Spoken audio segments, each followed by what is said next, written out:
प्रीतमपुरा राज्य में एक राजा राज्य करता था। उसके विवाह के लिए सब लोग बड़े चिंतित थे, लेकिन राजा किसी से विवाह करता ही नहीं था। अब धीरे धीरे राजा की उम्र बढ़ने लगी। सबको चिंता सताने लगी कि राजा का विवाह कब होगा, कैसे होगा। तभी दूर देश से राजा के लिए एक रिश्ता आया।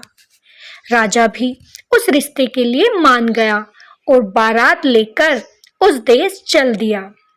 जब राजा वहां पर पहुंचा तो रानी के माता पिता ने एक शर्त रखी। बोले, राजन, हम अपनी पुत्री का विवाह तुम्हारे साथ एक ही शर्त पर करेंगे।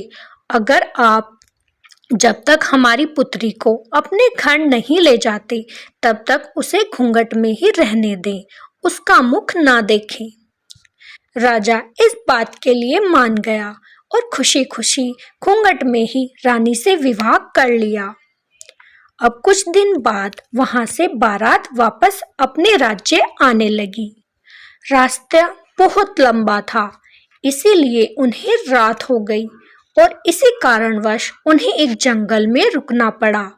वहीं पर शिविर बनाए गए। अलग अलग शिविरों में सब रुके थे।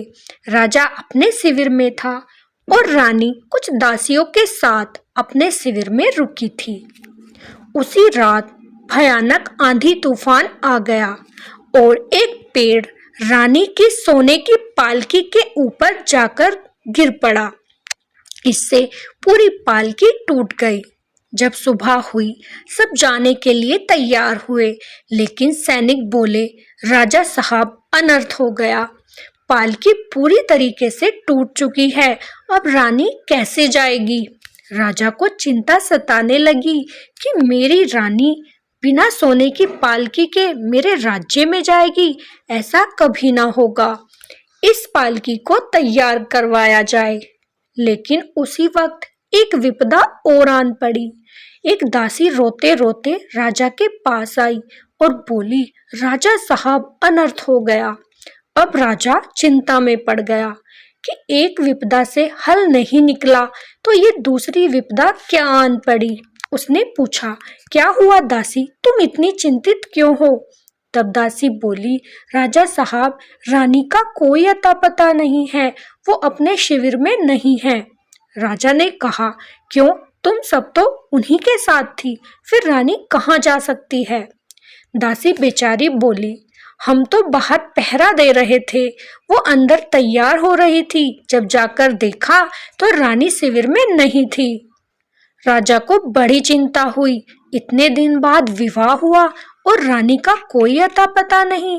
क्या मैं बारात खाली लेकर अपने राज्य को जाऊंगा? नहीं नहीं, बहुत बेइज्जती हो जाएगी। राजा ने इधर उधर अपने सैनिक दौड़ाए। पूरे जंगल में रानी को खोजना शुरू कर दिया, लेकिन रानी कहीं ना मिल सकी। राजा धीरे धीरे एक कुटिया के पास गए। वहां पर एक ऋषि मुनि का आश्रम था। आश्रम में जाकर उन्होंने आश्रय लेना चाहा। सोचा, कुछ दिन यहीं पर रहकर हम रानी की तलाश करेंगे। जब राजा उन ऋषि मुनि से मिले तो उनसे सारी बात बता दी। तब ऋषि मुनि बोले, देखो राजन, इसमें मैं आपकी कोई सहायता नहीं कर सकता, लेकिन हाँ, मेरे एक गुरु हैं जो सब जानते हैं। अगर आप लोग उनकी हर बात मानो तो वो आपकी इस दुविधा का हल निकाल सकते हैं। राजा ने कहा, हे ऋषि मुनि, आप उन गुरुजी को जल्दी से बुलवाइए, हम उनकी हर बात मानेंगे।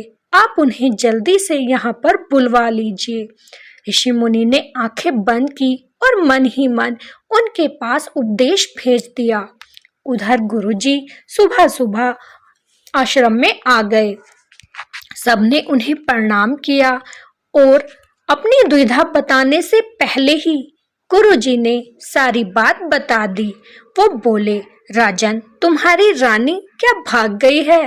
क्या उसे ही ढूंढने यहाँ पर ठहरे हो? ये बात मंत्रीगण को बहुत बुरी लगी। ये तो राजा की बेइज्जती करता है, ये कैसा गुरु है। लेकिन राजा कुछ ना बोले। गुरुजी ने एक यज्ञ करवाया, बहुत बड़ा यज्ञ करा और उसकी जो राख बनी वह उन्होंने पूरे जंगल में छिड़कवा दी और बोले, राजन, इस कुटिया के बाहर एक औरत खड़ी हुई है, वो बहुत बेसहारा है, तुम उसे लेकर इस कुटिया में आ जाओ। राजा बाहर गए तो एक बहुत ही गरीब औरत बाहर खड़ी हुई थी। उसे लेकर राजा अंदर आए तो उस पंडित जी ने कहा, देखो राजन, इस औरत के लिए तुम्हें ही भोजन बनाना है, इसकी पूरी सेवा तुम्ही को करनी है, पानी से लेकर भोजन तक की व्यवस्था सिर्फ तुम्हें ही करनी है, इसमें तुम्हारी कोई सहायता नहीं करेगा। राजा खुशी खुशी इस बात के लिए तैयार हो गया। उसने खुद उनके लिए भोजन बनाया, उन्हें पानी पिलाया, उनके सोने की व्यवस्था की, सब कुछ राजा खुशी खुशी कर रहा था। लेकिन ये सब मंत्रियों को अच्छा नहीं लग रहा था, क्योंकि उनका राजा नौकरों की भांति किसी की सेवा करे, ये किसी को कैसे बर्दाश्त हो सकता था। इसीलिए मंत्रियों को उस गुरु पर बड़ा गुस्सा आया कि ये कैसा गुरु है, हमारे राजा को इसने एक नौकर बना दिया है। ऐसा करते करते 4-5 दिन बीत गए। तब राजा बोले, हे गुरुदेव, मेरी पत्नी मुझे कब मिलेगी? मेरा राज्य सूना पड़ा है, मुझे वहाँ की व्यवस्था भी देखनी है, उधर मेरी पत्नी का कोई अता पता नहीं है। तब गुरुजी बोले कि चिंता मत करो, मैं तुम्हारी इस विपदा का निवारण अभी किए देता हूँ, तुम उस औरत को जल्दी से बुलाओ। वह औरत गुरुजी के पास आ गई। तब गुरुजी बोले, बेटी, तुम यहाँ कैसे आई और इस वन में क्या कर रही थी? क्या तुम अपनी बात मुझे पूरी तरीके से समझाओगी? बेचारी रोने लगी। तब गुरुजी बोले, वैसे मैं सब जानता हूँ, लेकिन फिर भी तुम्हारे मुख से सुनना चाहता हूँ।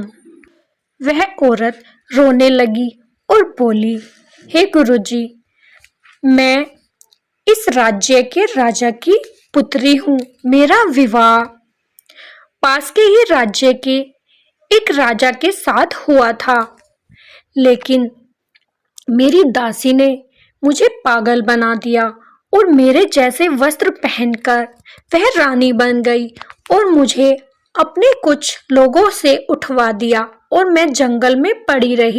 तब गुरुजी बोले, क्या तुम्हें पता है कि तुम्हें ये सजा क्यों दी गई?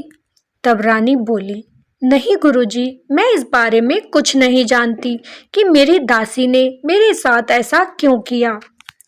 तब गुरुजी ने एक फूल एक पानी की बाल्टी में डाला तो उसमें देखा कि जब रानी छोटी थी तो वह एक दासी की बेटी के साथ खेला करती थी और रानी के पास एक प्यारी सी गुड़िया थी और दासी के पास एक गुड्डा। रानी ने उस दासी से जबरदस्ती वो गुड्डा छीन लिया। वह बेचारी दासी वहां से रोते रोते चली गई। उस फूल की सजा अब वह दासी तुम्हें अब देना चाहती है। तुमने बचपन में जो उसके साथ किया वह वही तुम्हारे साथ असल में करना चाहती थी। वह तुम्हारे पति को तुमसे छीनना चाहती थी, इसीलिए उसने रानी का वेश धारण किया था। तब वह रानी बोली, लेकिन दासी कहाँ गई? दासी तो कहीं भी नहीं है। तब गुरुजी बोले, वह डर चुकी थी कि अगर मेरी सच बात राजा को पता चल गई तो वह मुझे मरवा देगा, इसीलिए वह भयभीत होकर वहां से तुरंत भाग गई और वह राजा के साथ नहीं आई। वह राजा से बोले, राजन, तुम कहते थे ना कि तुम्हारी पत्नी कहाँ गई? तुम्हारी पत्नी और कोई नहीं, यही है जो तुम्हारा वन में इंतजार कर रही थी। तुमने इसका मुख नहीं देखा था, इसीलिए तुम दोनों एक दूसरे को नहीं पहचान सके और इन 4-5 दिन तक तुमने और किसी की नहीं, अपनी पत्नी की ही सेवा की है। अब तुम दोनों खुशी खुशी यहाँ से जा सकते हो।